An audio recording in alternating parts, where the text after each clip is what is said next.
He from the very word go, he's been a very impressive horse. You know, we've been lucky enough the last few years. We've had some good ones, and he had been working every bit as good as anything we've ever had. So you know, from day one, he's been a lovely colt. So yeah, we had plenty to look forward to. We were hoping he was that good, and I think yesterday he proved that he's probably is. You ran him at Ellis Park. Yeah.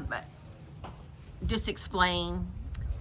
I just, you know, we got lucky because I was going to run him, I think 3 or 4 weeks previously, and he was coughing a few days before he was entered, and we had to scratch him because he was coughing, and he never actually got sick. I had a little bug going around amongst the 2-year-olds at the time. He never actually got sick, but we scoped him and he had a lot of mucus, so we had to treat that. So I was glad we got him back in at Ellis. I just like Ellis because you know, it's a very kind surface.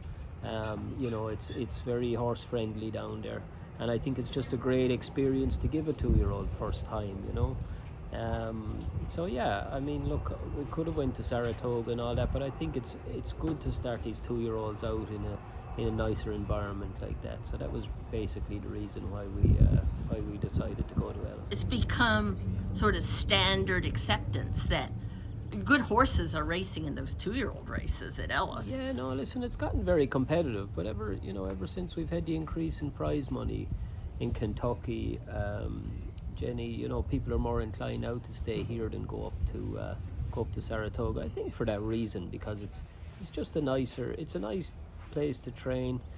The mornings there are really nice. You know, it does get a little hot in the afternoons, but the mornings are beautiful, and it's a very kind surface. So, you know, it makes a lot of sense. He also won that race wire to wire.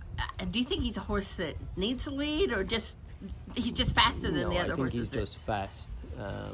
You know, I don't think he's a very kind horse. He can sit off of it. You know, when we were prepping him, we worked him a couple of times in behind horses, just so that he was prepared for the kickback and everything if he had to contend with it. And he actually, it's almost like he likes running into kickback. So I don't think if he ever has to, he's ever going to have a problem with it, Jenny. You know.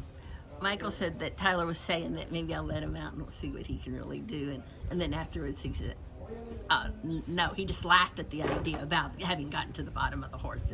Said there's, I didn't know how much is there. That's pretty exciting. Yeah, no, it is, because I said to him, how much horse did you have at the end? And he said, I had tons. He never hit the horse. You know, it was very impressive. You know, coming with the way he came up the straight. You know, so look, it's great. It's great to have a horse of that quality. So it's great. We'll just consider ourselves very lucky with the people that we're dealing with ownership wise and everything. They've been big supporters, and they're great people to deal with. So, you know, well deserved for them as much as anybody. We should all that maybe things had worked out, you know, where Ferocious was more engaged early on and you could see what this horse does in a fight, or is that what the Breeders' Cup's for? No, I think, you know, every race is different, and you try to set yourself up for the ideal scenario, and I think that's what Tyler did yesterday. That's why he's the rider that he is.